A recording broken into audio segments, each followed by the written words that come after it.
নমস্কার। আচ্ছা, আপনারা বিয়ের ব্যবসা শুনেছেন? না না, আমি আজকালকার দিনের ওয়েডিং প্ল্যানারদের কথা বলছি না। ঊনবিংশ শতাব্দীতে এক শ্রেণীর লোকেরা ছিল যাদের কাজই ছিল পরপর বিয়ে করে যাওয়া, আবার এক একজন 100 বারের বেশিও বিয়ে করত। আর তাদের এই বিয়ে করার পেছনে কারণটা কি ছিল জানেন? কৌলিন্য প্রথা। হ্যাঁ, কৌলিন্য প্রথা। এই প্রথার জন্যে শুধু যে কন্যাদায়গ্রস্ত পিতামাতার জর্জরিত হতো তা নয়, বিবাহিতা মহিলা তাদেরও সারা জীবন কিন্তু খুব দুঃখের হতো। আজ আমরা সেরকমই এক দুঃখিনী মহিলার কাছ থেকে তার জীবনের গল্প শুনব। তার নাম হচ্ছে নিস্তারিণী দেবী। তিনি লেখাপড়া তো জানতেন না। তার জীবনের কথা উনি ভাইপো মন্মথধন বন্দ্যোপাধ্যায়কে শুনিয়েছিলেন। আর তার জীবনী সেকেলে কথা বলে ভারতবর্ষের ধারাবাহিকভাবে বেরিয়েছিল 1320 সালে। আর ভারতবর্ষের সম্পাদক তার পরিচয় দিচ্ছেন এই বলে, যিনি এই সেকেলে কথা লিখে আছেন তার একটু পরিচয় দেওয়া দরকার। ইনি পরলোকগত রেভারেন্ড কালীচরণ বন্দ্যোপাধ্যায় মহাশয়ের জ্যেষ্ঠা ভগিনী। পরলোকগত ব্রহ্মবান্ধব উপাধ্যায় ভবানীচরণ বন্দ্যোপাধ্যায় মহাশয়ের পিতৃশশা। ইনি এখনো জীবিত আছেন। ইনি লেখাপড়া জানেন না। সেকেলে কথা ইনি যেভাবে যে ভাষায় বলিয়াছেন, ইনার ভ্রাতুষ্পুত্র শ্রীযুক্ত মন্মথধন বন্দ্যোপাধ্যায় মহাশয় অবিকল তদ্রূপ লিখিয়াছেন। আমরাও তাহাতে কোনো স্থানে একটুও পরিবর্তন করি নাই। পূজনীয়া বৃদ্ধা শ্রীমতী নিস্তারিণী দেবী যে সকল সুন্দর হেডিং দিয়া ভিন্ন ভিন্ন কথার অবতারণা করিয়াছেন, তাহা পাঠ করিলে বিস্মিত হইতে হয়। তখন মনে হয় পরলোকগত ব্রহ্মবান্ধব উপাধ্যায় মহাশয় এই পিসিমার নিকট হইতেই তাহার সেই সবল সুন্দর ভাষার ভঙ্গি ও কথার বাঁধনি শিক্ষা করিয়াছিলেন। নিস্তারিণীর বেশিরভাগ সময়টা কেটেছে বর্ধমানের খন্নানে। তার বাবা হরচরণ বন্দ্যোপাধ্যায় ছিলেন ঠগী সাহেব স্লিম্যানের ডান হাত, আর তার এক ভাই রেভারেন্ড কালীচরণ বন্দ্যোপাধ্যায়। কিন্তু তাহলে কি হবে? নিস্তারিণীর বেশিরভাগ জীবনেরই সময়টা কেটেছে অনাদরে আর অবহেলায়। খন্নেনের পঞ্চানন ঠাকুর জাগ্রত। হুগলির নিকট এখন যেখানে খন্নেন স্টেশন হয়েছে তার খুব কাছে চাটুর্যে মহাশয়ের কুঁড়ে ঘর ছিল। খন্নেনের চাটুর্যে মহাশয়ের নাম জানেন না এমন লোক তখন কেউ ছিল না। গাঁয়ের দেবতা পঞ্চানন ঠাকুরকে তিনিই প্রতিষ্ঠা করেন। পঞ্চানন জাগ্রত দেবতা। গাঁয়ের লোকে যেমন ঠাকুর মানে তেমনই আমার ঠাকুমার বাপকে চাটুর্যে মহাশয়কে মানত।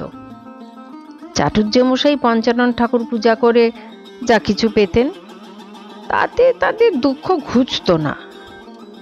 দেবতার মতো সুন্দর শরীর, গর্বিত ভাব, অমায়িক পরোপকারী চাটুর্যে মহাশয়ের নাম মনে হলে আজও আমার মনে আনন্দ হয়। যে কেউ কিছু মানস করে পঞ্চানন ঠাকুরের নামে চাল আর পয়সা বেঁধে তুলে রাখবে, তার সে মানস সফল না হয়ে যায় না। বন্ধা স্ত্রীলোকেরা পঞ্চানন ঠাকুরের দুয়ার ধরে যে ছেলে পান তাদের সকলের নামই পঞ্চানন বা পাঁচু রাখা হয়। এখন এদিকে যত পাঁচু নামের লোক আছে সব এই পঞ্চাননের দুয়ার ধরা ছেলে। বাজি রেখে সন্দেশ খাওয়া। যারা সব বাজি রেখে বাবুদের বাড়ি সন্দেশ খেত তারাও খাতির করে দাদামশাইকে সালিশ মানত। দিন ভোরের মধ্যে 10 সের 15 সের পর্যন্ত সন্দেশ খেতে পারত এমন লোকও তখন ছিল। ঠাকুরমার মুখে শুনেছি তাঁর বাড়িতে এক বাড়ুজ্যে মশাই এসে ছাতে বসে বমি করে এত সন্দেশ তুলেছিল, সেগুলো কতদিন ধরে ছাতে শুকিয়েছিল। চাটুজ্জে মহাশয় স্ত্রী বিয়োগ হলো, অর্থাৎ নিস্তারিণীর ঠাকুমার মা মারা গেলেন। এখন উনি মারা যাবার পর সংসারে তো খুব কষ্ট, খাওয়া দাওয়ার কষ্ট, কে দেখাশোনা করবে ছেলে মেয়েদের, এইসব ভেবে চাটুজ্জে মশাই বিয়ে করার মনস্থ করলেন এবং তাও করলেন। কিন্তু মুশকিলটা হলো, উনি একটি ধনী ঘরে বিয়ের ঠিক যখন করলেন, ওকে কথা দিতে হলো যে তিনি ওখানে ঘর জামাই থাকবেন। কি আর করবেন, তাই ওকে মেনে নিতে হলো। উনি ভাবলেন মাঝে মাঝে বাড়ি এসে ছেলে মেয়েগুলিকে দেখে যাবেন। কুলিনের ঘরে সবাই মামার ঘরেই মানুষ, বাপের মুখ তখন প্রায় দেখাই যাইতো না। মামার বাড়ি আমাদের বাড়ি, মামাদের পয়সা থাকলে তারা ঘর জামাই করিয়া রাখে, তখন বাবার মুখ দেখা যায়। আমার ঠাকুমার বাপ চাটুজ্জে মহাশয়েরও সেই দশা হলো। এমন ঘরে বিবাহ করিলেন, তিনি তাদের ঘর জামাই হইবার সত্য করিয়া বিবাহ করিলেন। তখনকার কালে সত্যই ছিল ধর্ম। মাঝে মাঝে হেঁটে এসে এদের দেখে যাব, সত্য তো রাখতে হবে। পাতার জালে রান্না। পঞ্চানন ঠাকুরের চাল যদি না পাওয়া যেত, ওইতে কেটে যে পয়সা আসতো তাতে একটু খুদ কেনা হতো, আর সেই খুদে রান্না করে ভাই বোনে খেত। কিন্তু যখন তাও পাওয়া যেত না, তখন কি করতো ওরা? যখন উপায়ান্তর না থাকতো, তখন গরিবের কন্যাদায় উদ্ধার করে আনতেন। কুলি বামুনের ছেলের 10-12 টাকা বিবাহের যৌতুকে আর কতদিন চলবে? এরূপ সত্যের দায় হইতে শেষ রামধনও নিষ্কৃত পান নাইনি। তবে বোনের বয়স 13-14 হয়েছে, তারও বিয়ে দেবার ব্যবস্থা করে শ্বশুরের কুলের একটি ছেলের সহিত ভগিনীর বিবাহের করারে নিজ গ্রামের নিকটেই বিবাহ করিলেন। অনেক আপত্তির পর শেষে বউ ঘরে আসিল। বউদের হাতে কাঁসার পইছে ও নোয়া, বোনের হাতেও তাই। বোনের হাতে মুড়কি মাদুলি ছিল, বউয়েরও তাও ছিল। ভাইটি অবস্থাপন্ন লোকের মেয়েকে কোনো করার না করে বিয়ে করতে না পেরে বড় দুঃখ করত। রামধন মাঝে মাঝে প্রায়ই বলতেন, আমরা কুলীন, শ্বশুর যদি বোনের উপরি ডান হাতে দেন ও বাম হাতে বধূ মলত্যাগ করেন, তবুও আমরা কৃতার্থ মনে করি। আমার এ কি হইল? পরের মেয়েকে গলায় বাঁধাচ্ছে অধর্ম নাই। মানুষ খেতে পায় না, তার খাবার লোক বেড়ে গেলে যেমন কষ্ট পায়, এমন কষ্ট তার আর কিছুই নাই। নিস্তারিণী তার বইয়ে কয়েকটা সামাজিক রীতির কথা বলেছেন, আর সেই সামাজিক রীতির নামগুলো ভীষণ অদ্ভুত। তার মধ্যে একটা ছিল ছেলে পোষানি।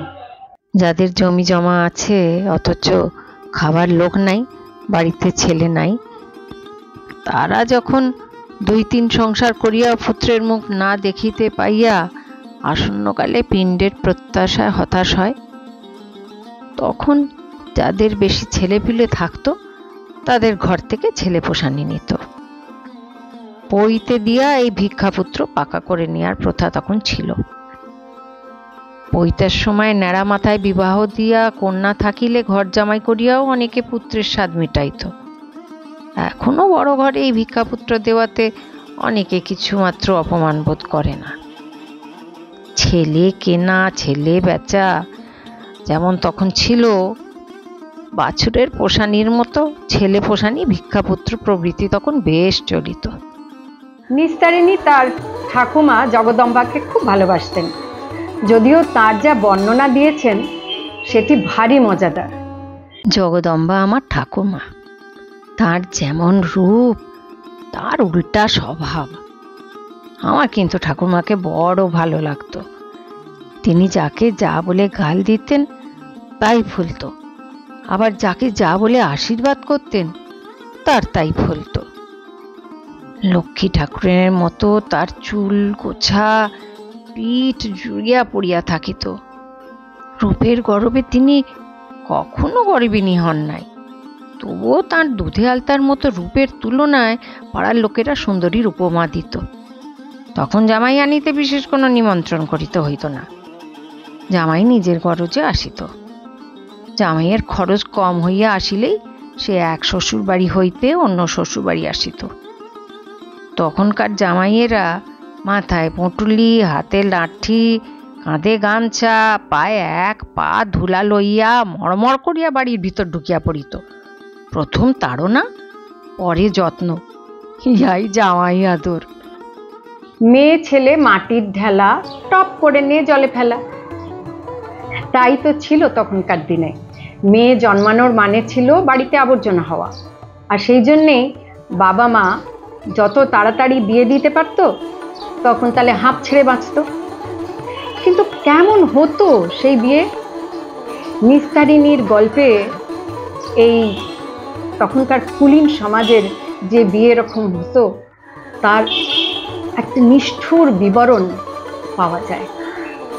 কিন্তু আশ্চর্য লাগে, নিস্তারিণ যে সময় জন্মেছিলেন ব্রাহ্ম সমাজ কিন্তু প্রতিষ্ঠিত, তা সত্ত্বেও হিন্দু সমাজের এই যে বাল্য বিবাহ, বহু বিবাহ, এগুলোর মতো যে কুপ্রথাগুলো তখনও সবার ঘরে রমরমিয়ে চলে যাচ্ছে। কুলীনেরা যেখানে যেখানে বিবাহ করিত সেখানকার খাতা রাখিত। আমার বৃদ্ধ পিতামহ মদনমোহন বন্দ্যোপাধ্যায় মহাশয়ের এরূপ একখানি খাতা ছিল। তাহাতে তাহার 56টি বিবাহের ঠিকানা লেখা ছিল, এবং যে একটু স্থান খাতার পার্শ্বে ফাঁক থাকিত সে স্থলে তিনি টাকার কথা, পুত্রাদির কথা এবং যেগুলি তাহার লৌকিকতা আদায়ের পক্ষে সুবিধাজনক তাহাই লিখিয়া রাখিতেন। শুনিয়াছি আমার অতি বৃদ্ধ পিতামহের 108টি বিবাহ এবং পিতামহের 54টি মাত্র। তখন যে যত বিবাহ করিতে পারিত সে তত ভালো কুলীন বলিয়া জনসমাজে বিদিত থাকিত। এখনকার ছেলেরা একটি পরিবারকে খাইতে দিতে পারে না, গলার বোঝা মনে করে। তখন স্বঘরে পাত্র পাওয়া কঠিন ছিল, আর এক এক ঘরে পুত্রের অপেক্ষা কন্যার সংখ্যা অনেক বেশি ছিল। পত্নীর ভরণ পোষণ একটা কর্তব্যের মধ্যে, তাহা তখনকার বিবাহিতদের কল্পনায়ও আসিত না। আবার যারা বংশজ তাদের মেয়ে বেচা চলত। পণ নিয়ে যারা মেয়ের বিয়ে দেয় তাদেরই মেয়ে বেচা বামুন বলে। তাদের কেবল বিবাহের সময় নয়, যখনই তাহারা শ্বশুরবাড়ি আসিত তখনই তাদের শয্যা তোলানি দিতে হইত। ছেলে বেচা, পা ধোয়ানি। জগদম্বর যেদিন স্বামী আসিল সে গৃহপ্রবেশ করিবা মাত্র পা ধোয়ানির জন্য তাগিদ করিল। সে যে কুলীন, তার পা ধোয়ানি, নমস্কারী, ভোজন দক্ষিণা এ সকল না দিলে সে এরূপ শ্বশুর গৃহে পা ধুইবে না, এক রাত্রও বাস করিবে না। সে তো বংশজ নহে, সে যে কুলীন। নিস্তারিণী তাঁর সেকেলে কথায় কুলীনদের কথা তো বলেছেন এবং কুলীনের কয়েকটি শ্রেণীর কথা উল্লেখ করেছেন। কিন্তু কুলীন ব্যাপারটা কি? সংক্ষেপে বলতে গেলে ব্যাপারটা এই যে একাদশ শতাব্দীতে আদিসুর বলে যিনি বঙ্গদেশের রাজা ছিলেন, তিনি কানাউজ থেকে 5 জন ব্রাহ্মণকে আনান এখানে, মানে বঙ্গদেশে, এখানকার ব্রাহ্মণদের বৈদিক জ্ঞান শিক্ষা দেবার জন্য। আর তার 100 বছর পরে বল্লাল সেন যখন রাজা হলেন তখন তিনি আবার এই 5 জন ব্রাহ্মণের বংশধরদের তিনি গ্রাম উপহার দিলেন এবং কিছু রীতিনীতি নির্দেশ দিলেন। তারপরে আবার 15দশ শতাব্দীতে দেবীবর তিনি এসে কৌলিন্য প্রথা উঠিয়ে দিতে চেষ্টা করলেন প্রথমে, কিন্তু যখন সেটা পারলেন না তখন তিনি আরও কিছু বিধিনিষেধ এদের ওপরে আরোপ করলেন। আর এইখান থেকেই শুরু হলো যত গোলমাল।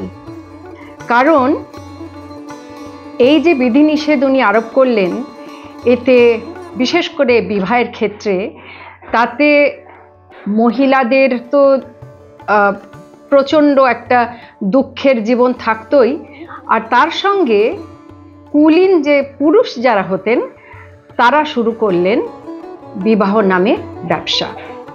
আর হ্যাঁ, শ্রোত্রিয় বলে একটি শ্রেণী কুলীনের মধ্যে ছিল, যাদের মধ্যে বৈদিক জ্ঞান ছিল, কিন্তু তারা সমস্ত রীতিনীতি, বিশেষ করে বিবাহের ক্ষেত্রে, এগুলো ওনারা মানতে পারেননি।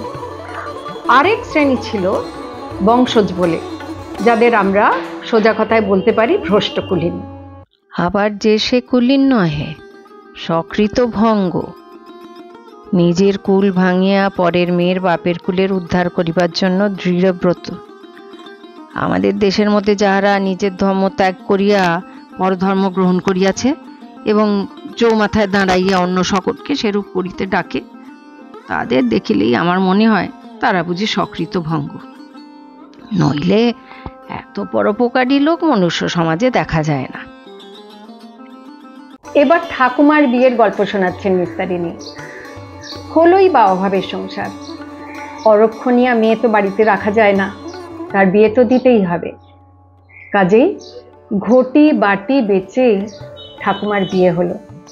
কোনো রকমে ঘটি বাটি বাঁধা দিয়া রামধন নিজের মান রক্ষা করিল।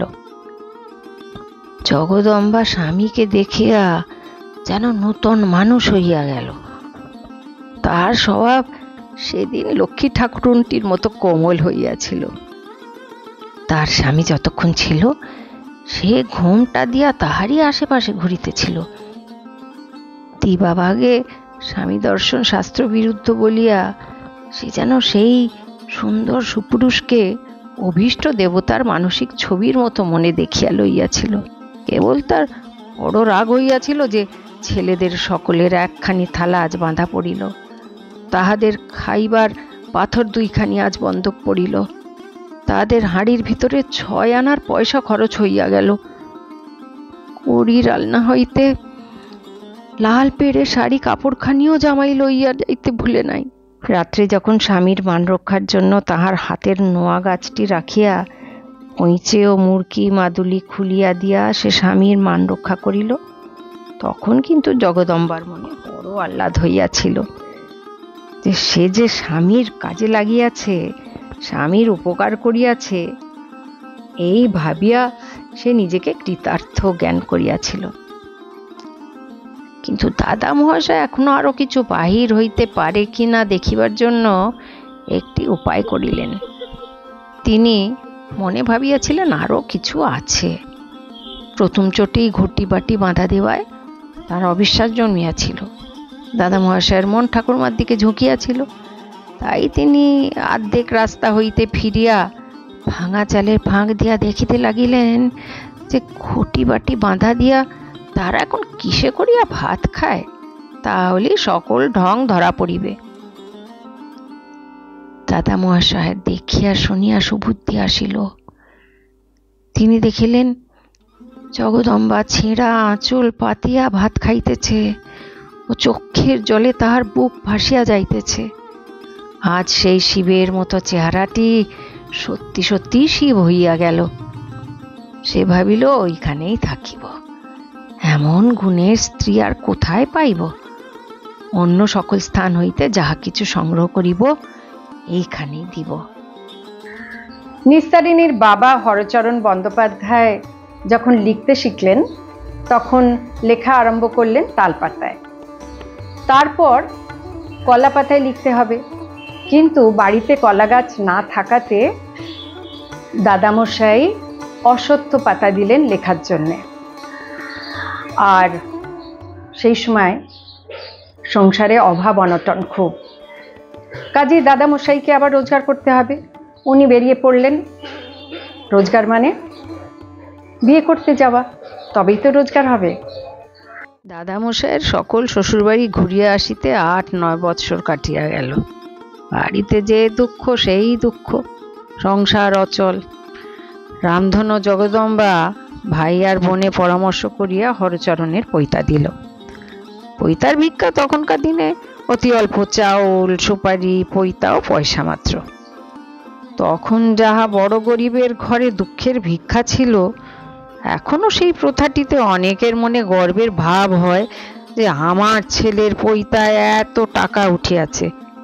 এ কথা বলিতে কোথায় লজ্জা হইবে না, সেটি যেন গর্বের কথা হইয়াছে। ন্যাড়া মাথায় বিবাহ। ভাই বোনে পরামর্শ করিয়া সংসার চালাইবার সুবিধা করিবার জন্য পৈতার সময়ই ন্যাড়া মাথায় বাবার বিবাহ দেওয়া হইল।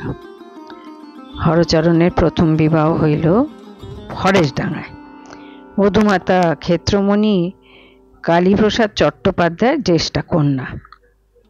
বংশজের ছেলে বিয়ে দিয়ে এবার এই জন্য ভাই বোনে কিছু টাকা ও সোনার গহনা পেয়েছিলেন। বংশজ কিনা টাকা না দিলে তার ঘরে কুলীনের ছেলে বিবাহ করে তাদের কুল উজ্জ্বল করবে কেন?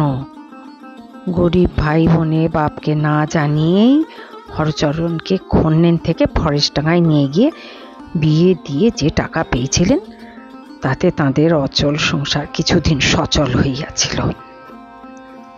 হরচরণের কিন্তু নিজ শ্বশুরালয় হইতে এ খবর জানিতে বাকি রইল না। তিনি স্বীয় স্ত্রী পরিত্যাগ করিতে কৃত সংকল্প হইলেন। ভাই বোনে প্রমাদ গণিলেন। লোকে বলে হিন্দু স্ত্রীর 7 পাকের বন্ধন মুসলমান খ্রিস্টানের মতো সহজে ছিন্ন হয় না। এ কথা সত্য নহে। হিন্দুর নিয়মে স্ত্রী স্বামীকে পরিত্যাগ করিতে পারিবেন না। স্বামী যখন ইচ্ছা স্ত্রী পরিত্যাগ করিতে পারিবেন। বিয়েতে হরচরণকে যৌতুকে অনেক কিছু দেবার কথা ছিল, কিন্তু শ্বশুর ছাপোষা মানুষ, কিছুই দিতে পারেননি সেসব। তখন হরচরণ তার বাবাকে নিয়ে শ্বশুর বাড়ি এলো যাতে জিনিসগুলো আদায় করতে পারে। এদিকে শ্বশুর কবুল করে দিলেন যে আমার কাছে এখন টাকা পয়সা কিছু নেই, সব কিছু মামলা মোকদ্দমায় খরচ হয়ে গেছে। তখন তার মেয়েকে ক্ষেত্রমণিকে দিয়ে তার সমস্ত কিছু গয়না শ্বশুরের পায়ের কাছে উনি রাখালেন। আর কি ভাবলেন উনি ভাবলেন যে শ্বশুরমশাইয়ের তো চক্ষু লজ্জা নিশ্চয়ই থাকবে, বৌমার সমস্ত গয়না নিশ্চয়ই নিয়ে নেবেন না। ওমা, তিনি ভাবলেন এক, হলো আর এক। হরচরণের বাবা সব গয়নাগুলো নিয়ে ছেলেকে নিয়ে ওখান থেকে বেরিয়ে এলেন, খুব মনক্ষুণ্ণ। পিতৃভক্ত হরচরণ বাবাকে দেখে খুব কষ্ট পেল। বাবাকে বলল, বাবা, তোমার এই দুঃখ আমার দেখতে ভালো লাগছে না। আমি আরেকটা বিয়ে করব, সেইখান থেকে আমি সব দুঃখ তোমার ঘুচিয়ে দেবো অনেক জিনিসপত্র এনে। হরচরণ বাবাকে সন্তুষ্ট করিবার জন্য এই নিঃস্বার্থ কাজটা স্বীকার করিলেন। হরচরণের বয়স তখন 12-13 বৎসর মাত্র। তার এমন সুন্দর রূপ ছিল ও কোঁকড়া কোঁকড়া চুল ছিল যে তখনকার সাহেবরাও তাকে দেখে তারিফ করত। হরচরণ তার বাবাকে নিয়ে বাড়ি ফেরার পথে শ্যামনগরে এক জমিদার, রামমোহন জমিদার, তার মেয়েকে বিয়ের কথা বলল। রামমোহনের খুব আনন্দ, কারণ তিনি চাইছিলেন যে তার কুলীন জামাই হোক। কিন্তু শর্ত তো একটা, ধনী লোক যে। হরচরণ বিয়ে তো করলো, কিন্তু তাকে সেখানে ঘর জামাই হতে হবে। মেজর স্লিম্যান ঠগিধরা সাহেব। মেজর স্লিম্যান ব্যারাকপুর হইতে গোড়ার দল লইয়া যখন শ্যামনগরের মাঠে তাঁবু গাড়িয়াছিল, তখন আমার পিতা হরচরণও অন্য ছেলেদের সহিত সকালবেলা গাড়ুহাতে বাগানে গিয়াছিলেন। সাহেবের তাঁবুতে তখন সাপ ঢুকিয়াছিল। সাহেব প্রাণের ভয়ে তাঁবু হইতে বাহির হইয়া পড়িয়াছিল। সাপ যখন তাঁবুর বাহিরে আসিতেছিল, সে সময় হরচরণ দেখিতে পাইয়া গাছের ডাল ভাঙিয়া তখনই সাপ মারিয়া ফেলিলেন।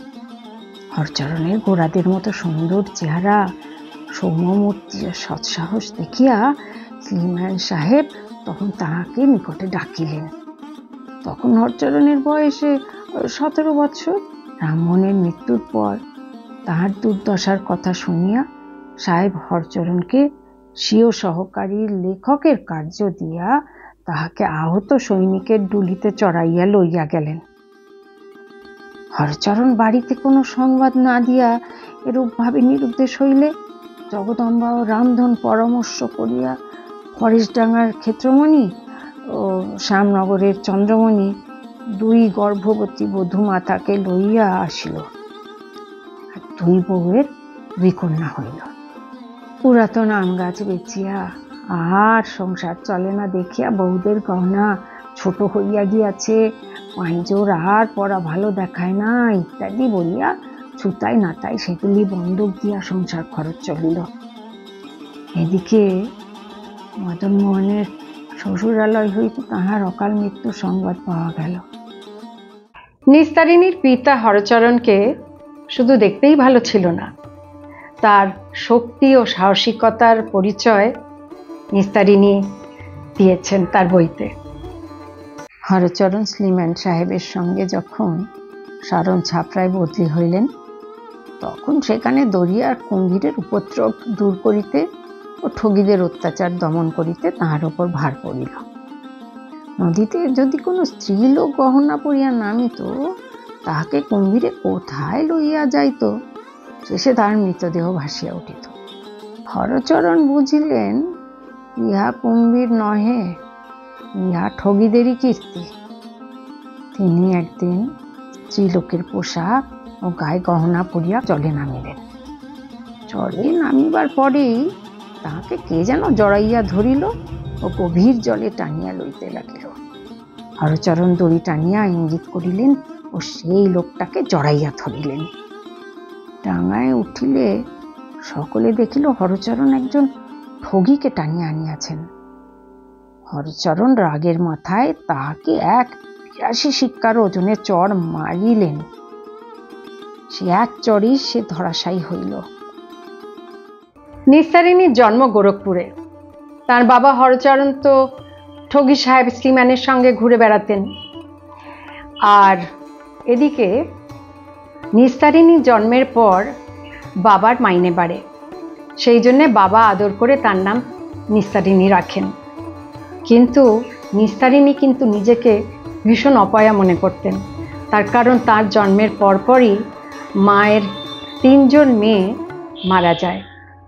আর ওই বাড়ির চাকরানীরাও ওকে খুব অপয়া বলে মনে করত।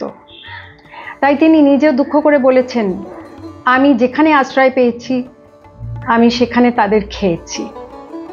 যাই হোক, এবার বড় হয়েছেন, বাবা দাদা সবাই এবার বিয়ের কথা ভাবতে লাগলো। কিন্তু তার সঙ্গে আরেকটা চিন্তা, যে তাকে বিয়ে দিতে গেলে অনেক টাকার খরচ। যাকে বিয়ে তো দিতেই হবে, অরক্ষণীয়া মেয়ে কি করা যায়, বিয়ে দিতেই হবে। তখন বাবা দেশে বিশু কাকাকে চিঠি লিখলেন যে আমি আমার মেয়ে স্ত্রী সবাইকে পাঠাচ্ছি, তুমি মেয়ের বিয়ের ঠিক করো। আমার বিবাহের জন্য আমার 2 মা আর 3 বোন সবাই দেশে এলাম। কালীর বয়স তখন 2 বছর। তখন রেলগাড়ি হয় নাই। এখনকার একবেলার পথ 1 মাসে এলুম। 3-4 খানা গরুর গাড়ি করে বিন্ধ্যাচলে এলুম। নৌকা করে কাশীর গঙ্গা দিয়ে ত্রিবেণী এসে ডুলি করে খন্মেনে এলুম।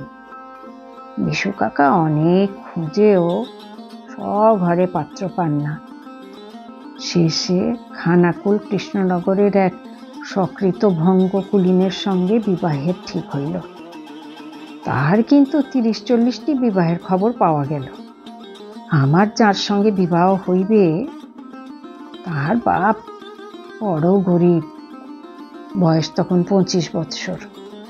এই বয়সেই এতগুলি বিবাহ করেছেন। অনেক দর কষাকষির পর অবশেষে নিস্তারিণীর বিয়ে হলো। 10-12 টাকায় তার বিয়ে হলো। আর নিস্তারিণী বলছেন, অবশেষে আমার আইবুড়ো নাম খণ্ডালো। বিয়ের গল্প করতে গিয়ে নিস্তারিণী অনেক মজার মজার গল্প করেছেন। নিজের বিয়ের কথা বলছেন যে যখন নৌকো করে দাদা নিয়ে আসছে নিজের বাড়িতে, বাড়ির কাছাকাছি আসছেন, সেই সময় রাস্তায় মুর্শিদাবাদ পড়ল। বর দাদার অনুমতি নিয়ে বললেন যে মুর্শিদাবাদে ওনার একটি শ্বশুরবাড়ি আছে, যদি একদিনের জন্য অনুমতি পাওয়া যায় তিনি তাহলে শ্বশুরবাড়ি ঘুরে আসবেন। কেন আবার, রোজগার করতে শ্বশুরবাড়ি যাওয়া মানেই তো টাকা পয়সা রোজগার। তো বরকে আনবে, তার মূল্য দেবে না লোকজন? দাদা এদিকে খানাকুল কৃষ্ণনগর থেকে আমার বর আনতে গেলেন। বর আসতে চাইবে কেন? তার সংসার অচল।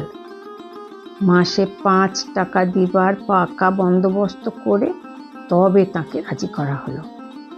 কথা হলো তার বাপ তার সঙ্গে একজন লোক পাঠাবেন, তার হাতে নগদ 5 টাকা আগাম দিতে হবে, তবে আমার দাদা আমার বরকে নৌকায় চড়াতে পারবে। আমাদের হাতেও বেশি পয়সা ছিল না। দাদার যে আমার বরকে নিয়ে আসতেই হবে। যে লোক সঙ্গে এসেছিল দাদা তার হাতে আমার বরের সম্মুখে 5 টাকা গুনে দিয়ে আমার বরকে নৌকায় চড়ালেন। বর খুশি হয়ে নৌকায় চড়লেন। ওদিকে বিশু কাকা সেই লোকের কাছ থেকে 5 টাকা ভুজুং ভাজাং দিয়ে ফিরিয়ে নিলেন। বর এদিকে খুশি হয়ে যাচ্ছেন। টাকা পেলে কে না খুশি হয়। ঈশ্বর চাটুর্যে তো তার শ্বশুরবাড়িতে দিব্যি খোশমিজাজে আছেন, কারণ তিনি ভাবছেন তার বাড়িতে টাকা পাঠানো হয়। ইতিমধ্যে তার বাবার চিঠি এলো, যাতে তিনি লিখেছেন যে বাবা, তুমি তো ভালো আছো, কিন্তু আমরা ভীষণ কষ্টে আছি, আমাদের বাড়িতে হাঁড়ি চড়ছে না। আমার বর জানেন মাস মাস 5 টাকা তার বাড়ি পাঠানো হয়, তাই ভেবে তিনি নিশ্চিন্ত আছেন। এদিকে শ্বশুরমশাই পত্র লিখলেন, বাবা ভিক্ষের ধন, তুমি সেখানে সুখে আছো, এখানে আমার বড় দুঃখ, হাঁড়ি চড়ে না। সব ফাঁকি জানতে পেরে বড় দুঃখে তার চোখে জল এলো। এবার সত্যি সত্যি আমার শ্বশুরবাড়ি 5 টাকা পাঠানো হলো। দ্বিতীয়বার স্বামীর সঙ্গে দেখা হয় নিস্তারিণীর যখন তার পিলে রোগ হয়। নিস্তারিণীর মায়ের খুব ইচ্ছে যে তিনি জামাইকে নিজের কাছে এনে বদ্যিকে দেখান, কিন্তু অভাবের সংসার, কি আর করা যায়। যাক, ওকে আনা তো হলো, কিন্তু তারপর শেষে ঘায়ে পোকা পড়ল। এক একটা পোকা মুড়ির মতো বড়। শেষে ঘা ফোড়ার ডাক্তার কালী হালদার তাপিন তেল ঢেলে ঘা ভালো করে দিল। ভারী কষ্ট, আহারে অরুচি। মার ইচ্ছা তাকে যত্ন করে খাওয়ান, বাড়ির লোকেরা তার জন্য খরচ করতে বিরক্ত। তাকে তো এতদিন রাখবার কথা নয়, তাকে তবে আবার বাগানের বেগুনটি পলতা শাক তুলে আলাদা করে খাওয়ানো কেন? দিনমানে স্বামীকে দেখবার জো ছিল না। দিনের বেলাতে মহল বাড়ি ঘুরে খেতে আসতে তার বড় কষ্ট হতো। আমিও তাকে দিনমান ধরে আনতে পারতাম না। অন্য সকলে তাকে তাচ্ছিল্য করত। তার কষ্টের আর সীমা ছিল না। আবার রাত্রে তিনি ভালো রকম দেখতে পেতেন না, সামান্য রাতকানা হয়ে গিয়েছিলেন। আপনি ধীরে ধীরে নড়াচড়া করেন, ঠক ঠক করে গুঁতো লেগে যায়। তিনি মনের দুঃখে কাঁদতেন।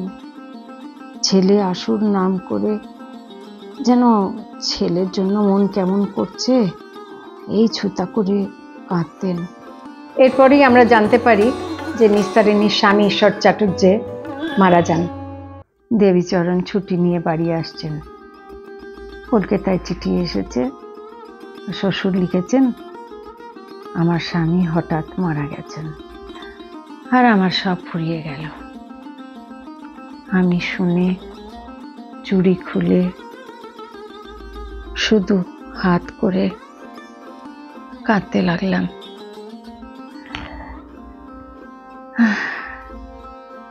আমার সৌভাগ্য যে আমার স্বামীর মৃত্যুর খবর যথাসময় পাইয়াছিলাম। আমার সতীনেরা অনেকেই খবর হইতে বঞ্চিত থাকিয়া মাছ ভাত খাইয়া অনেক দিন পর্যন্ত মহাপাতক করিয়াছিলেন। আমি 14 বৎসর বয়সে বিধবা হইলাম। 9-10 বৎসর বয়সে আমার বিবাহ হয়। বিবাহের পরেই 1 বৎসর স্বামী আমার পিত্রালয়ে ছিলেন। আর শেষে যখন প্লীহায় পঙ্গু হন, তখন 10-12 দিন ছিলেন। আমার স্বামী ভোগ মোটেই কপালে লেখা ছিল না।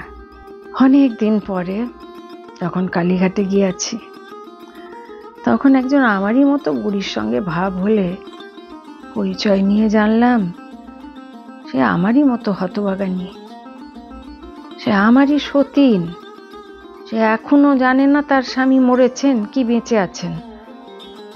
আমি খবর দিলে সে কাঁদতে লাগলো।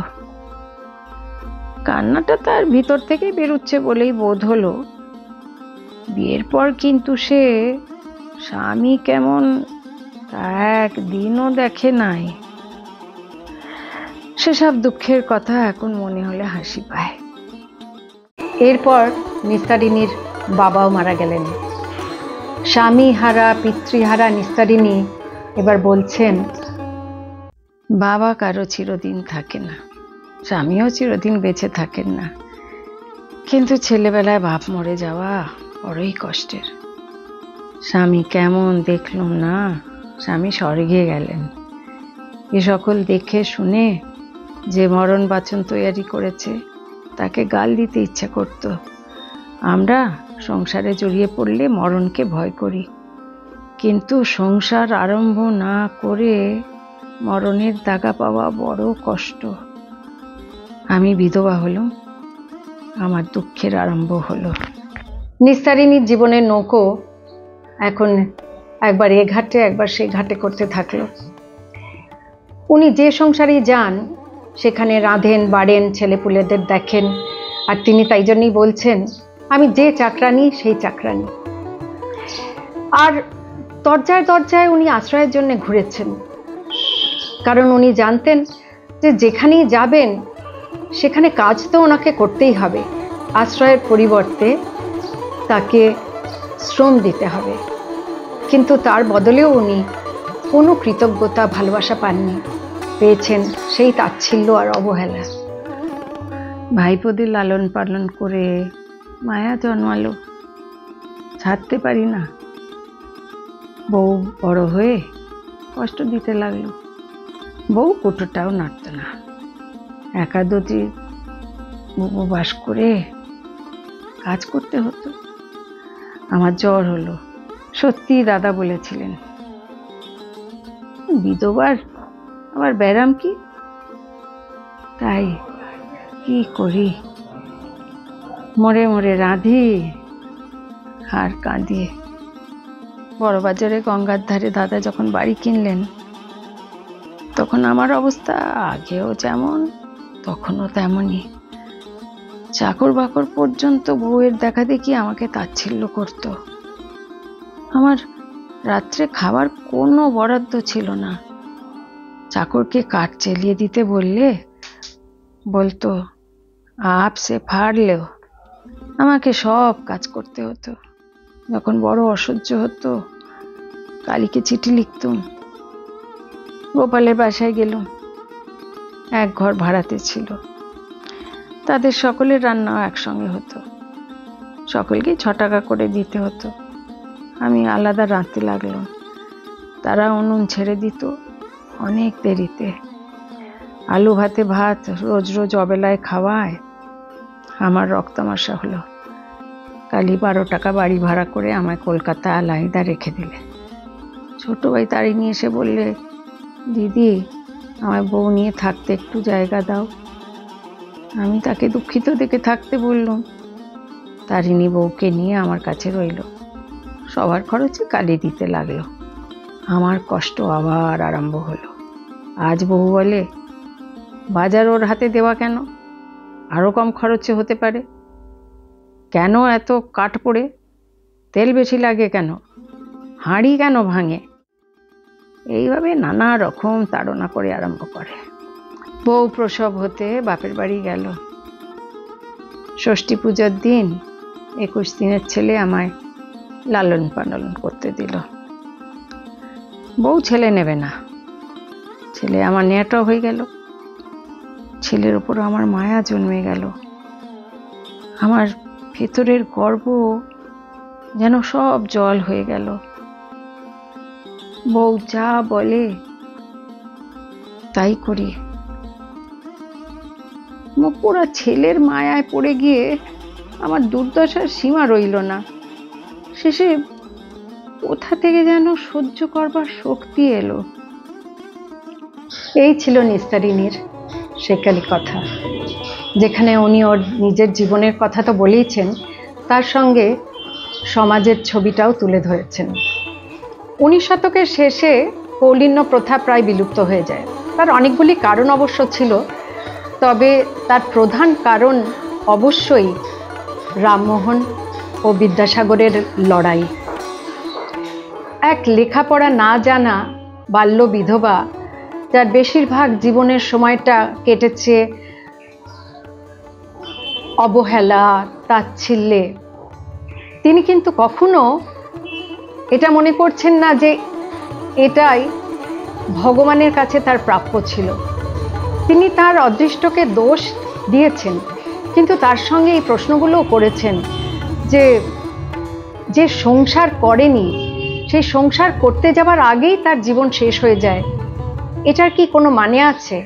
এই প্রশ্নগুলি কিন্তু করেছেন।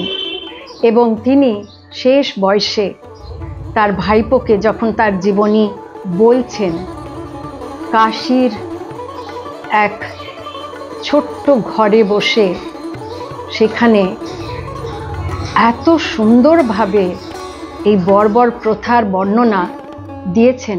এই কৌলিন্য প্রথা যে কতটা বর্বর ছিল তার একটা আমরা প্রমাণ পাই। 19 শতকের মাঝামাঝি একটা সরকারি রিপোর্টে দেখা যায় যে শহরে 12,000 বারবণিতার মধ্যে প্রায় 10,000 বারবণিতাই কুলীন পরিবারের থেকে ছিলেন। এটা থেকেই বোঝা যায় যে কৌলিন্য প্রথা কী ছিল।